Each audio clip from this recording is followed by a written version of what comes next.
What's up, guys? Our guest tonight is a Brazilian Jiu Jitsu black belt who's trained and competed all over the world. His primary focus now is combining the art of Jiu Jitsu with world travel. He's doing this through his camps that are held all over the globe. We're very pleased to welcome Christian Graugart to the show. This is Justin Lesko, Brazilian Jiu Jitsu brown belt and former pro MMA fighter. And I'm Mike Callahan, Brazilian Jiu Jitsu brown belt and a law enforcement officer. Welcome to That Jiu Jitsu podcast.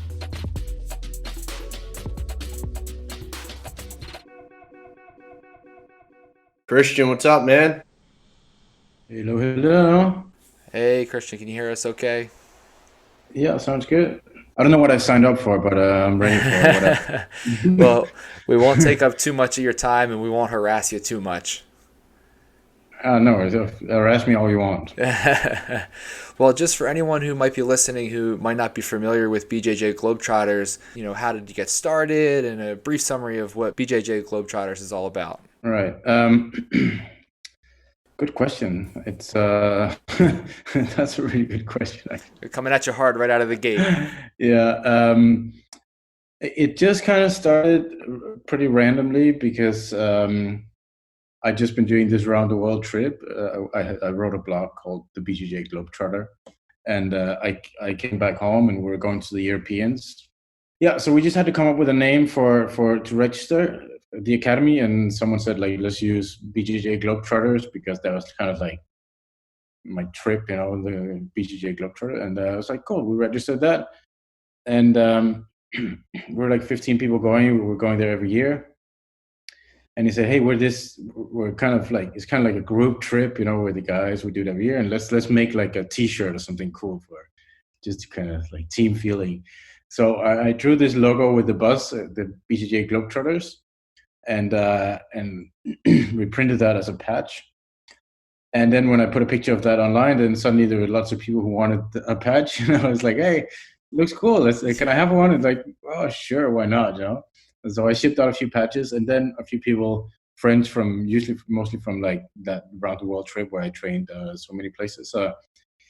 They messaged me and say, hey, I really want to go to the Europeans, but I can't sign up because, it's complicated with my academy can't sign up with the IBJJF and blah, blah. And it's like, oh, sure. By all means, just sign up for Globetrotters. It doesn't matter anything for me. Sure. So we ended up with like a good group of people signing up for Globetrotters for that Europeans. And, then the ball just kind of started rolling from there. Shortly after, I visited 56 academies on that trip in 5 months around the world. It was pretty hectic. And everywhere I went, I was just offering to teach jiu-jitsu for beer and a couch. And it totally worked out. And everywhere I went, I invited everyone to come visit me in Copenhagen. It's like, if you're ever in Copenhagen, just come visit me and you can train in my place and I'll take you out. And that kind of backfired a little bit because when I came back home, like fucking everyone came to visit me like all the time. And I was like nonstop tour guide. Too many friends. Just too popular.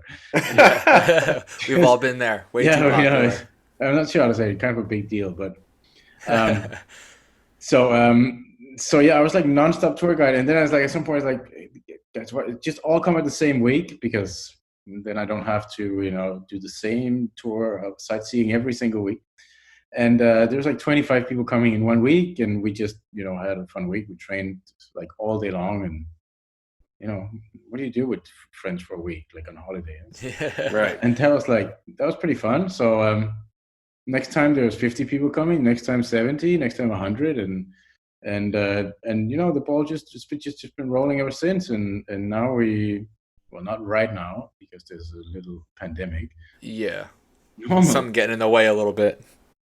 We do 1,500 people a year at the camps, and so it's just kind of grown like that organically. I haven't really like done much. It's kind of an organism of its own. It's just a big community of a lot of friends who, some of them, people use it for different things. Some people use it as a straight up like traditional affiliation in a sense, like how you define that. Some people use it just, to find connections for traveling.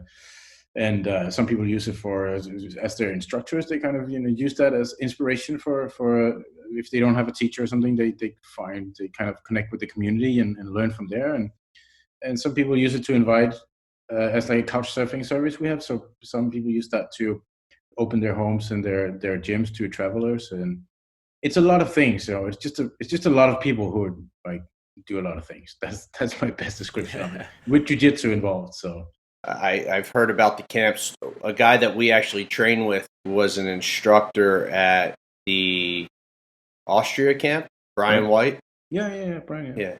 Yeah, he was the dork with all that weird ski gear on when you guys went skiing. He was at Whack Job, who you let teach people how to ski. By the way, he just broke his hand. But anyway, he had like knee surgery like 1 week before the game. Oh yeah.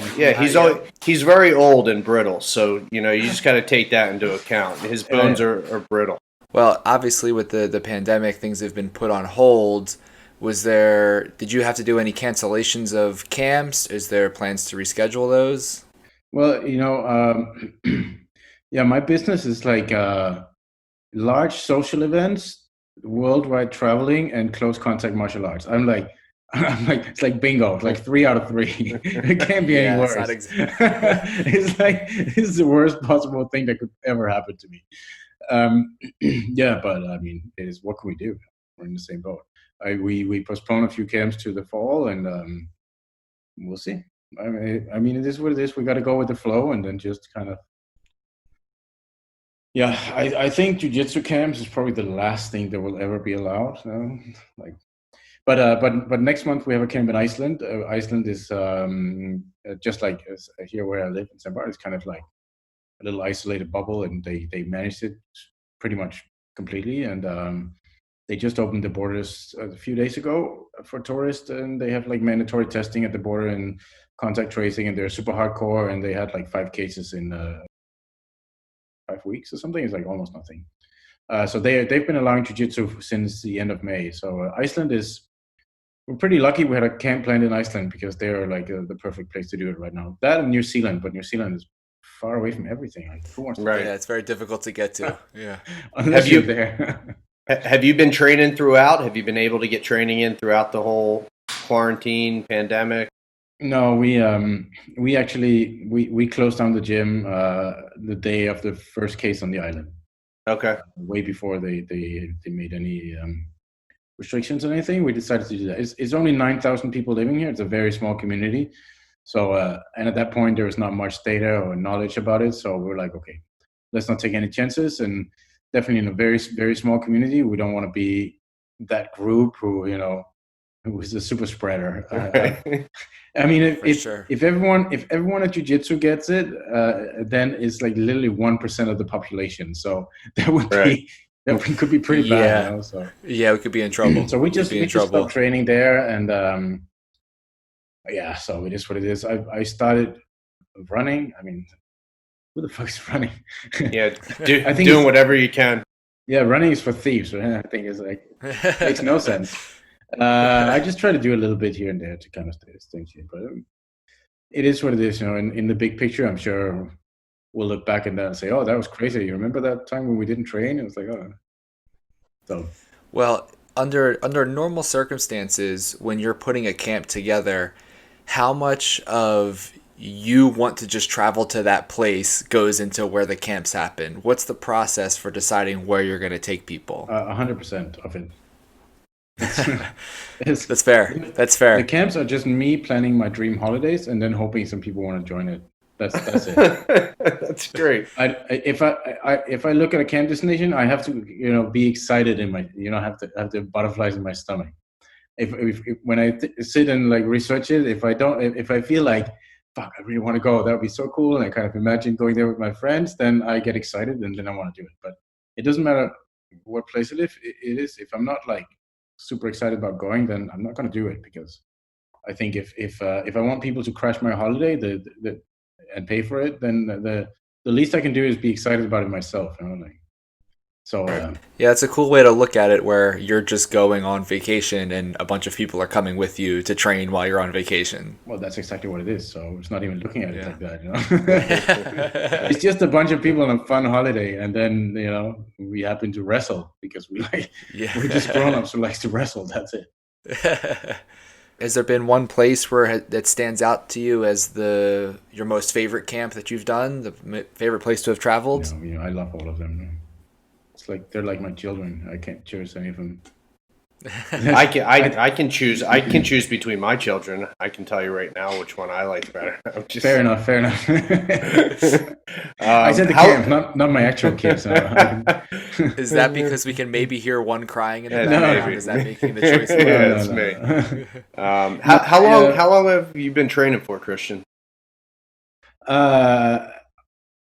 Just over 20 years. Oh wow. So again, if we're assuming that, the pandemic was over tomorrow and things are back to normal, what is the next big dream place after the Iceland camp? Is there anything on the horizon that you've been looking forward to for a long time that you're going to be able to visit? Yeah. Any spoilers? I'm not going to tell you about it. I can't pull it out of you. No, I like things to be 100% planned and like everything set in stone before I tell anyone about it. You don't want to come on a podcast with two knuckleheads and drop breaking news for us to put out for you before you're ready? I take kind of pride in if I say something is happening and it's going to be cool, it must be exactly what people expect plus 20%. I mean, that's what I try to do. And if I get really excited about a place and I tell people about it, even if it's 99% sure, that 1% it can still ruin it. So For I mean, sure. it could be one tiny detail that just doesn't work out, and then you don't want to bring 200 people there. So I never reveal anything on before it's fully announced on our website and stuff. So I'm sorry, but I have some really cool places. I'm really fucking super excited about it, and I'm planning to go visit on like a stealth trip without no Instagram or anything of me being there because people get suspicious. But yeah. Well, can we at least, when it hits the website and it's live and it's announced, can we have you come back on once it's official what's happening and tell us some of the details of what's going on? Yeah, sure, of course. I mean, right now we just gotta wait for the world to stop burning first, so before. Yeah, well, that's the hard part. It's hard to plan when things are crazy. Yeah, definitely. Just need the end of an apocalypse and we can be back to normal. Very simple. We just gotta get over the aliens and the asteroids, and then we're done. What is there only one in the States? How many do you do in the States? Is it just the main camp? Yeah, we just been doing the one in Maine for quite a while, and then actually this year I'm not even sure what fucking month it is. Last year. I think it's June 2020. Yeah, last year. I think so. Could be anything at this point. Could be. We've been like in a time warp. Last year we did one in Arizona just for the fun of it. We were supposed to go back there a few months ago, but that was postponed till December. So, and as always, it's like if I'm excited about it, I'll try to set it up so just two in the US. It's enough trips for me in the year. I try to make the camps as different as possible. I really like the contrast of the camps.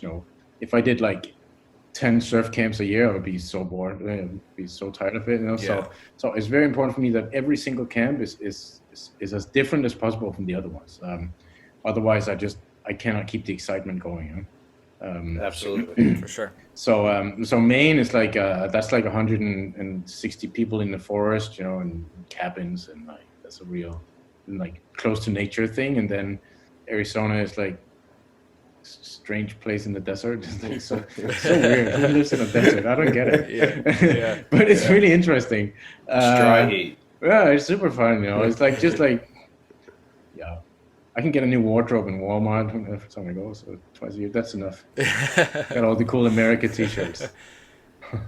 Yeah, there you go. You blend right in. No, you gotta blend in with the locals. Important. We appreciate you coming on so much and talking with us, and hopefully we can get back to normal and we can see you at a camp soon. Yeah, we'll definitely get to one of them. So yeah, you're always welcome. as Take long as care. Brian White is not teaching anybody how to Yeah, ski. I'm not going on any fucking ski slopes with Brian White, just so we're clear. I'll take care of that. I He's fired. He's fired. Yeah, right now. let's actually just ban him from all the camps altogether. Yeah, that's what I mean. Yeah. He's out. Awesome. He's out. Thanks. Yeah, That's great. he can still teach. He can still teach jujitsu. I'll still learn his half guard. No, he's but- completely out. You Yeah, guys, Oh, no. that's fine. That's what you asked for, I'm on so board you- with that. Yeah, okay. I'm totally you fine. asked for it, Yeah. so you. Thank you. I'll just tell him. I'll just tell him you said. Thank you. Well, we did want some breaking news, so he at least gave us some Yeah. breaking There news. you that go. Brian There you Brian go. White, you're fired. All right. All right. Thanks. Thanks so Christian. much, Thanks so Christian. much. Take Sure. care. Thank you. Have a good evening. Bye, guys. You You too, brother. Thank you. All right, guys. Thanks for tuning in tonight. Huge thanks to Christian for coming on to the show. If you want to find any more information on the BJJ Globetrotters camp, you can find it at www.bjjglobetrotters.com. Don't forget to follow our show on Instagram at that_jujitsu_podcast. You can follow me at m_Callahan106. You can follow me at Justin Lesko, and you can also find the full video version of every episode we do on YouTube by just searching for That Jiu-Jitsu Podcast. Thanks so much for watching, guys. We'll see you next time. Supposed to say thank you. Thank you. Thanks, guys.